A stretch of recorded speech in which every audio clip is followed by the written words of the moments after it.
कौन कहता है आसमान में छेद नहीं हो सकता? तसल्ली से एक पत्थर उछाल के देखो यारो। आज 1.5 साल का समय हमारे पास और बाकी है और चुनावी प्रक्रिया देश भर में अब शुरू हो जाएगी लोकसभा के लिए। आज हमें फिर पूरी मेहनत लगन के साथ काम करना पड़ेगा। साथियों, ये 3 साल का सफर कोई आसान नहीं था। कोरोना जैसी महामारी के 2 दौर देखे। 1 साल तो आपसी में मिलना जुलना हमारा बंद हो गया। किसान आंदोलन का दौर देखा। डॉक्टर साहब के आदेश थे कि हमारा आपसी भाईचारा ना खराब हो।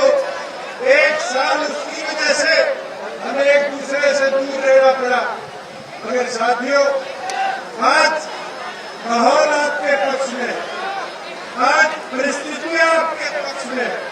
और मैं एक चीज कहता हूं, इस 3 साल में जितने हमने निर्णय किए वो भी हरियाणा प्रदेश की जनता के हित में करने का काम किया। हमें श्रीमती नारायण पटवाला जी मंच से कह रही थी कि 50% महिलाएं पंचायतों में चुनकर आई। ये हमारे पत्रकार साथी दिल्ली चंडीगढ़ से आए हुए हैं। एक चीज और कहना चाहूंगा, 50 तो महिलाएं जीत के आई, 75% युवा भी पंचायतों में जीत के आए। साथियों, आज के दिन परिस्थिति प्रदेश के अंदर हमने जो वादे किए थे अधिकतम पूरे करें। ये पत्रकार साथी बारी बारी कहते हैं कि 5100 कब होगी। मैं सच बोलता हूँ, 30 मेरे भी दिल में, और उसको बुझने नहीं दूंगा। ये वादा है, 2 साल से कम समय बचा है। आज वादा करके जा रहा हूँ, इसको बढ़ाकर बनाकर छोड़ूंगा। साथियों, वो दिन भी मुझे याद है, लोग कहते थे 75% कैसे आएगा। कहते थे नहीं कहते थे, रोजगार मेरा अधिकार कानून कैसे बढ़ेगा। विधानसभा में लाके दिखाया नहीं दिखाया। चौधरी रविराज जी कहा करते थे बुढ़ापा पेंशन आएगी। लोग कहते थे, इसी धरती से चौधरी बंसीलाल जी कहा करते थे कि अगर होती मैं तो पढ़े लिखा हूं, मैं लागू कर देता। चौधरी रविलाल ने क्या कहा था, मैं भेड़ बकरी चराने नहीं जा रहा, कानून बनाने जा रहा और कागज के नीचे लिख दूंगा देवीलाल और कानून बना दूंगा। साथियों, 50% महिलाओं का कानून हमने लाकर दिया।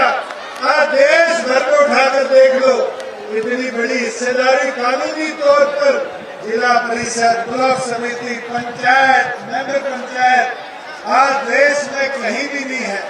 दूसरी ओर पर साथियों, 75% वाला कानून आज अड़चनों में फंसा हुआ है। मगर हम सुप्रीम कोर्ट से जीत कर आए, उसको लागू पूरी तौर पर करवाकर हरियाणा के युवाओं को अधिकार देंगे। एक वादा आपका वो था कि ठेका प्रथा प्रदेश में बंद करेंगे, DC रेट बंद कराएंगे। और DC रेट को बंद कराकर कौशल रोजगार निगम बनाया। और उस कौशल रोजगार निगम के साथ आपकी पार्टी का एक वादा था कि मिनिमम वेज, जो हमारा सबसे कम पैसा मिलना चाहिए किसी कर्मचारी को, वो 16,000 करेंगे। और साथियों, आज उठाकर देखो, कौशल रोजगार में 3 कैटेगरी है, ABC।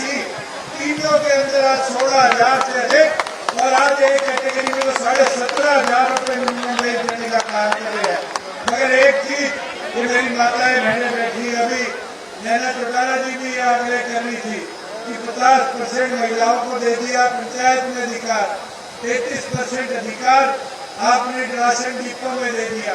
ये आज वादा करता हूँ कि कौशल रोजगार में भी महिलाओं की हिस्सेदारी हो। अब इस लड़ाई को लड़ूंगा कि 33% महिलाओं का भी हिस्सा कौशल रोजगार की नौकरियों में दिलवाने का प्रदेश में काम करे। साथियों, एक चीज, प्रदेश में रोजगार के अवसर कैसे बढ़े। एक दौर था हुड्डा साहब का, जब जमीनें बिका करती थी, इंडस्ट्री प्रदेश छोड़ के जा रही थी। माहौल ठीक करने में समय तो लगा, मगर आज खुशी के साथ कहता हूँ कि हमने 30,000 करोड़ का निवेश प्रदेश में बनाया। इससे लाखों रोजगार आएंगे। दुनिया का सबसे बड़ा गाड़ी बनाने वाला मैन्युफैक्चरिंग मारुति का प्लांट और कहीं नहीं, ये पवन बैठा। एक दिन मेरे को बोलने लग गया था, कहता हमारे खरगोता की तरफ हुड्डा साहब वोट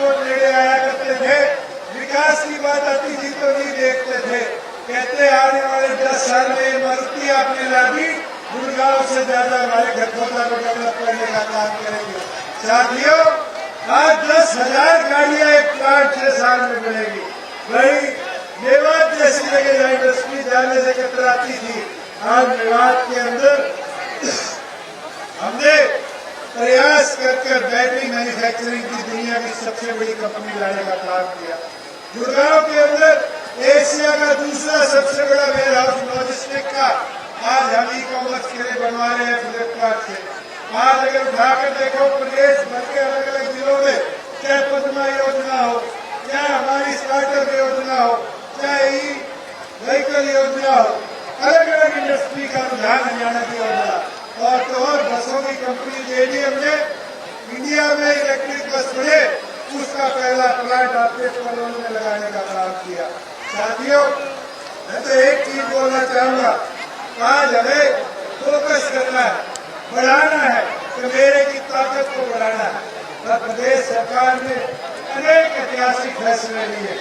आज आयुष्मान योजना हर गरीब बीपीएल होल्डर को मिलती है, जिससे वो देश के किसी भी कोने में जाकर 5 लाख तक का लाभ उसमें करा सकता है। आज बीपीएल की सीमा केवल मात्र हरियाणा इकलौता प्रदेश है जहाँ 1,20,000 से बढ़ाकर 1,80,000 करने की काम किया। और ये वादा आज करता हूँ कि अब बीपीएल राशन कार्ड बनाने के अंदर दफ्तरों के चक्कर काटने की जरूरत नहीं। आपको कोई पीला हरा खाकी रंग से बांटने का काम नहीं करेगा। अगर आपके परिवार की आय 1,80,000 से नीचे है तो आपके पीपीपी के ऊपर आधार नंबर डिपो में जाकर दे देना। नए हिसाब से आपको भी सारी बीपीएल की सुविधाएं जिस भी परिवार की आय 1,80 से नीचे उसको देने का काम करेंगे। साथियों, एक चीज जरूर बोलूंगा, खेलों की जब बात करते हैं तो भिवानी का अहम योगदान रहा है और हमेशा भिवानी ने बढ़ चढ़कर खेलों में हिस्सेदारी दी है, चाहे बॉक्सिंग हो, रेसलिंग हो। आज डॉक्टर साहब के पुराने साथी सज्जन बराड़ी जी हमारे साथ वापस आए हैं, मेरे को तो बड़ी खुशी की बात है। इनकी भतीजियों ने, गीता बबीता ने देश का नाम दुनिया में रोशन करने का काम किया। और आज तो मैम के मोखरा की हमारी छोरियां भी जाकर दुनिया में रेसलिंग के मेडल लाने का काम साक्षी में कर रही। टोक्यो के अंदर हमारे करनाल के साथी नीरज ने पहली बार एथलेटिक्स के अंदर गोल्ड मेडल ओलंपिक्स में देश को लाकर देने का काम किया। मैं आपको एक चीज बोलना चाहूंगा, स्टेट गवर्नमेंट ने जब ये सारे साथी टोक्यो से वापिस आए तो रिहेबिलिटेशन सेंटर और अनेक चीज की घोषणा करी। मगर कई बार खिलाड़ियों को देखता, कोई खिलाड़ी चोटिल हो जाता है, जैसे एक साथी पीछे प्लास्टर बांधे बैठे हैं इस साइड में, जब साथी चोटिल हो जाता है तो उसकी रिकवरी का खर्चा कैसे मिले? खिलाड़ी के पास तो अपने दूध के, अपनी सेहत बनाने के, केले खरीदने के भी पैसे नहीं है, मगर उसकी रिकवरी का क्या होगा? ये वादा है कि अब हरियाणा प्रदेश में हम योजना बनाएंगे, आने वाले समय में खिलाड़ियों को भी मेडिकल इंश्योरेंस मिले, रिहेबिलिटेशन के लिए पैसा मिले, इसकी व्यवस्था हरियाणा प्रदेश में करने का काम करेगा। साथियों, मैं एक चीज कहूंगा, हरियाणा में युवाओं के लिए अवसर कम नहीं छोड़े। आज आपके भिवानी में भी मैं आ रहा था, 4 छोटे छोटे जहाज हवा में घूम रहे थे। मैंने पूछा पायलट जो उतरते में के छोटे जहाज कैसे थे, तो बताया भिवानी के हमारे फ्लाइंग ट्रेनिंग स्कूल में जहाँ 100 बच्चे हैं वहाँ के पायलट ट्रेनिंग ले रहे हैं। ये आधुनिकता है। एक नहीं, पिंजौर ले लो, करनाल ले लो, महेंद्रगढ़ ले लो, भिवानी ले लो, आज 4 हमारी एयर स्ट्रिप खाली पड़ी थी। 400 बच्चे इन चारों एयर स्ट्रिप पे आज फ्लाइंग की ट्रेनिंग ले रहे हैं। मगर इसमें व्यवस्था बनाएंगे, हरियाणा प्रदेश के युवाओं के लिए खास तौर पर रियायत की अवसर बनाएंगे कि हमारे बच्चे पायलट बनकर दुनिया भर का भ्रमण करने का काम करें और साथ में हिसार के हवाई अड्डे को एक ऐतिहासिक स्वरूप देकर कार्गो लॉजिस्टिक हब के तौर पर डेवलप करेंगे। नागर चौधरी तो सबसे पिछड़ा हिस्सा था, बारी बारी कहा जाता था दक्षिण हरियाणा में प्रगति कब होगी, दक्षिण हरियाणा में प्रगति कब होगी। साथियों, 152 डी पे किसी को आ जाने का मौका मिले तो आप पता करना, नागर चौधरी के पास 1500 एकड़ में सबसे बड़ा मल्टी मॉडल लॉजिस्टिक हब केंद्र और हरियाणा सरकार मिलकर बना रही है। हजारों रोजगार के अवसर वहां पर होंगे और साथ ही साथ नए उद्योग भी उस एरिया में प्रकटित हम करने का काम करेंगे। साथियों, मैं एक चीज और कहना चाहूंगा, हमने कई वादे करे जो सरकार बनते ही पूरे करे, कई धीरे धीरे पूरे हुए, चाहे वो सीटेट को भी एजुकेशन के अंदर पेपरों में नियमित करने की बात हो, एचटेट के एग्जाम को 50 किलोमीटर के रेडियस में कराने की बात हो, हमारी बहन बेटियों को कॉलेज जाने के लिए बस की सुविधा देने की बात हो। साथियों, कई ऐसी चीजें जो समय के साथ हमें और आगे लेकर चलनी है, मगर उसमें आपका सहयोग और समर्थन चाहिए होगा। मैं जरूर बोलना चाहूंगा एक चीज जो मेरे को बड़ी खट्टी थी कि हमारा गांव का बच्चा कोचिंग लेने पढ़ने शहर में आता था और बारी बारी शहर के अंदर आकर 1 घंटा आन का 1 घंटा जान का उसका खराब होता था। मगर मैंने प्रयास शुरू किया, पहला प्रयास बनवाना से किया, 10 लाइब्रेरी बनाई, फिर उचाना पाड़ा आया, फिर धीरे धीरे सारे एमएलए मेरे पीछे पड़े, 5-5 लाख 10-10 लाख दो, हमारे लाइब्रेरी बनाओ। अब ये वादा हम आपको करते हैं कि हरियाणा प्रदेश के प्रत्येक गांव को डिजिटल तो हमने कर दिया, आज ग्राम सचिवालय डिजिटल हो चुके, मगर अब वहां पर मॉडर्न डिजिटल लाइब्रेरी का भी हम निर्माण करने का काम करेंगे, जिससे बच्चों को कॉम्पिटिटिव एग्जाम के लिए शहर में आने की जरूरत ना पड़े। वहां से बच्चों को चाहे यूपीएससी की, एचपीएससी की ये हो, ये सारी किताबें मुहैया कराने का काम करेंगे, जिससे शिक्षित बच्चे हमारे और आगे बढ़ने का काम करें। साथियों, जहाँ किसान की बात आती, हरियाणा इकलौता ऐसा प्रदेश है जहाँ पर 13 फसलें एमएसपी पर खरीदी जाती। कोई और प्रदेश नहीं है देश में जहाँ 13 फसलों को एमएसपी पे खरीदा जाए। मगर उस व्यवस्था को और बेहतर कैसे कराया जाए, ये मॉडल हरियाणा से देश सीखता है। पिछले दिनों मैं यूपी के एक नेता का भाषण सुन रहा था, तो बारी बारी भाषण में हरियाणा की बड़ाई कर रहा, कहता हरियाणा की मंडियां ऐसी है, हरियाणा की मंडियां ऐसी है। हरियाणा की मंडियां तो आधुनिक है, आज उठाकर देखो, आज लगभग 60 लाख मीट्रिक टन जीरी आज हरियाणा प्रदेश के किसानों की हमने खरीदी। किसान को 1-2 घंटे से ज्यादा मंडी में नहीं रुकना पड़ा। वो दिन तो हमारे बुजुर्गों को याद होगा कि किसान आता था जीरी लेके, 4 घंटे पहले कहा जाता था मॉइस्चर ज्यादा है कल आओ, उसको 2-2 रात जीरी के ऊपर अपनी चद्दर घेर के सोना पड़ता था। मगर साथियों, आज की व्यवस्था देखो, मंडी में आने के 2 से 3 घंटे बाद किसान फारिग होता है और 2 दिन के अंदर उसका पूरा मूल उसकी फसल का उसके खाते में ट्रांसफर करने का काम सरकार करती है। साथियों, कोई छोटी चीज नहीं है। 1.5 महीने खरीद चली और 1.5 महीने के अंदर आपकी सरकार ने हरियाणा प्रदेश के किसानों के खाते में 12,000 करोड़ रुपया ट्रांसफर करने का काम किया और इसको और बेहतर बताएंगे। ये बेहतर घंटे से 48 लाए हैं और आगे आगे ये प्रयास करेंगे कि जैसे किसान का जे फॉर्म कटे, पैसा सरकार की तरफ से उसके खाते में हो, तब मानूंगा कि सर छोटू राम का, चौधरी देवलाल का किसान को मजबूत करने का सपना और बड़ा। आज फसल खराब हो जाती थी, किसान के पास ताकत नहीं थी कि वो अपनी फसल के खराबे की रिपोर्ट लिखाए, मगर आपकी सरकार ने आज क्षतिपूर्ति पोर्टल का निर्माण किया और इस बार है भिवाड़ी का मैं देख रहा था, 3000 किसानों ने भिवाड़ी जिले के अंदर क्षतिपूर्ति पे अपनी फसल खराब की रिपोर्ट लिखाई। आप तो पटवारी आपके बुलावे पे फसल खराबा देखने नहीं आता, बल्कि आप जब उसको मैसेज करते हो तो सरकार आदेश देती है कि जाकर इस किसान के फसल को देख कर आने का काम करे। देश में अगर सबसे ज्यादा खराबे का कहीं पैसा दिया जाता है तो आपके प्रदेश में 15,000 रुपया दिया जाता है। और अगर आगजनी हो जाए, पहले कोई व्यवस्था नहीं थी कि किसान को पैसा मिले, अगर आपकी सरकार ने आज व्यवस्था बनाई है कि अगर फसल खराब हो जाए तो किसान के खाते में 15,000 रुपए आपकी सरकार भेजने का काम करती है। साथियों, गरीब मजदूर को मनरेगा के माध्यम से हमने 600 करोड़ से शुरू किया, 800 करोड़ लेके आए और इस साल 1200 करोड़ रुपया मनरेगा के मजदूरों के माध्यम से प्रदेश के हित के कामों में लगाएंगे। और मैं आपको और अच्छी चीज बताता हूँ, निरंतर 2 साल से हम प्रयास कर रहे हैं मनरेगा को और बेहतर कैसा बनाया जाए। अभी कल परसों फैसला आया कि अगर कम्युनिटी बायोगैस लगाया जाएगा तो उसमें भी मनरेगा को इस्तेमाल कर सकते हैं।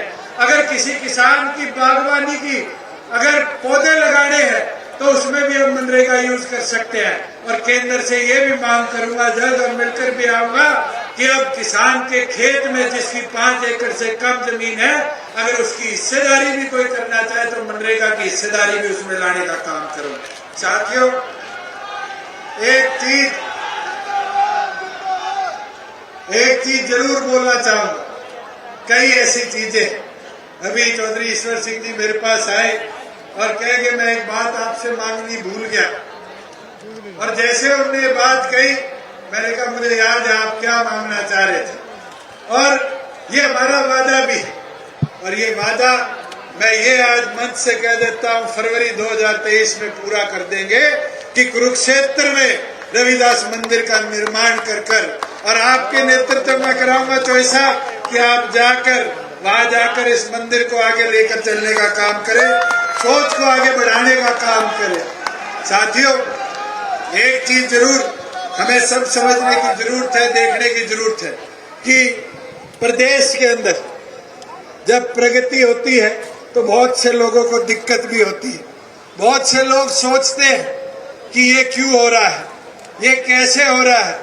मैं आज आपको बताता हूं, 3 साल का सफर कोई आसान नहीं रहा। बहुत से साथियों ने मेरे ऊपर आरोप लगाए, पहले कहा कि ये गड़बड़ कर दी, फिर कहा ये गड़बड़ कर दी, फिर कहा ये गड़बड़ कर दी। मैं आपसे पूछना चाहता हूं, आज हरियाणा प्रदेश के अंदर अगर शराब घोटाला हुआ होता तो क्या एक्साइज का रेवेन्यू 6100 करोड़ से 10,500 करोड़ के लक्ष्य को पूरा करता? हमने तो चोर को पकड़ा, चोरी रोकी और कहीं ना कहीं उसकी टीस चोरों के होने लगी। आज कहते हैं रजिस्ट्री घोटाला हो गया। आज हरियाणा प्रदेश के अंदर ऐसी व्यवस्था बना दी गई है कि व्यक्ति घर बैठा हुआ मोबाइल से टाइम लेके तहसील में जाता है और तहसीलदार वहां बैठा मिलता है। और हम तो कोशिश कर रहे हैं, हमने एक्ट में भी अमेंडमेंट कर दी और केंद्र को भेज दिया राष्ट्रपति की मोहर लगाने के लिए कि रजिस्ट्री का भी सर्कल जो है वो सब डिवीजन जिले इस पे ना किया जाए, इसको प्रदेश भर को एक सिस्टम बना लिया जाए। और ये वादा करता हूं 2023 के अंदर पूरी स्टेट को एक तहसील एक सब डिवीजन बनाने का काम करेंगे, जिससे फिर आपको तहसीलदार के पीछे जाने की जरूरत नहीं, आपको किसी व्यक्ति के पीछे डीड बनवाने के वाले के पीछे जाने की जरूरत नहीं। आप कहीं भी जाओगे समय लेकर और अपना रेवेन्यू का जो आपने तबादला करना है, खरीद फरोख्त करनी है, उसको पूरी तौर पर कर पाओगे।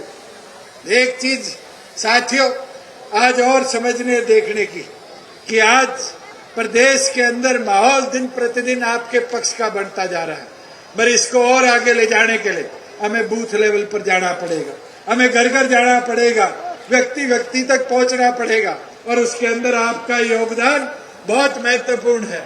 मैं तो एक चीज मेरी माताओं बहनों से कहूंगा कि एक वादा आपने महिला सेल की मीटिंग में करा था कि हम हर बूथ पर एक सखी बनाएंगे जो पार्टी का प्रचार करने का काम करेगी।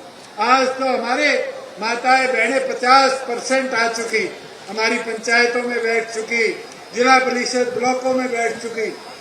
आज जरूरत है आपकी, अगर गांव दर गांव जाओगे, एक एक व्यक्ति को जोड़ोगे, तभी जाकर आपकी ताकत आपको दिखने का काम करेगी। और युवाओं से भी आह्वान करता हूं, साथियों, जो बूथ योद्धा का आपका निर्णय था उसको आगे लेकर चलो। आज बूथ को मजबूत करने की जरूरत है। ये 19,000 बूथ अगर हमने मजबूत कर लिए और हर बूथ पर एक साथी को जोड़ने का काम कर लिया और एक माता बहन को सखी बनाने का काम कर लिया, तो ये विश्वास दिला देता हूं कि चौधरी देवीलाल का जो सपना था कि हमारा लोकराज से चले, उस सपने को तो हम मजबूती देने का काम करेंगे।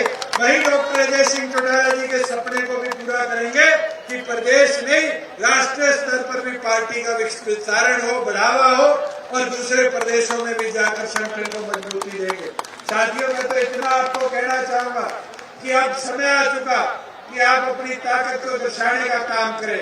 आज हजारों की संख्या में आप सब प्रदेश के कोने कोने से आए हो। मैं तो इतना बोलना चाहूंगा आप सबको कि अब आपकी जिम्मेवारी है कि आप सब मिलकर प्रदेश की इस ताकत को और आगे बढ़ाने का काम करो। अंत में यही कहना चाहूंगा कि जेजेपी का ये काफिला बढ़ता रहेगा चौधरी देवीलाल की विरासत के साथ। कि मेरे कार्यकर्ता की ताकत के साथ, हरियाणा के हकों और हिफाजत के साथ। और अब आपकी जिम्मेवारी है साथियों कि हम घर घर जाकर पार्टी के संगठन को, चौधरी देवराज जी के विचारों को और मजबूती देने का काम करें। मैं तो इसके साथ आप सब यहाँ आए, आप सबका आभार धन्यवाद प्रकट करता हूँ। जय हिंद। हमसे जुड़े रहने के लिए हमारे YouTube चैनल को सब्सक्राइब करें और नई वीडियो की नोटिफिकेशन के लिए बेल आइकॉन को दबाएं। अगर आप ये वीडियो Facebook पर देख रहे हैं तो लाइक जरूर करें और ज्यादा से ज्यादा शेयर करें। धन्यवाद।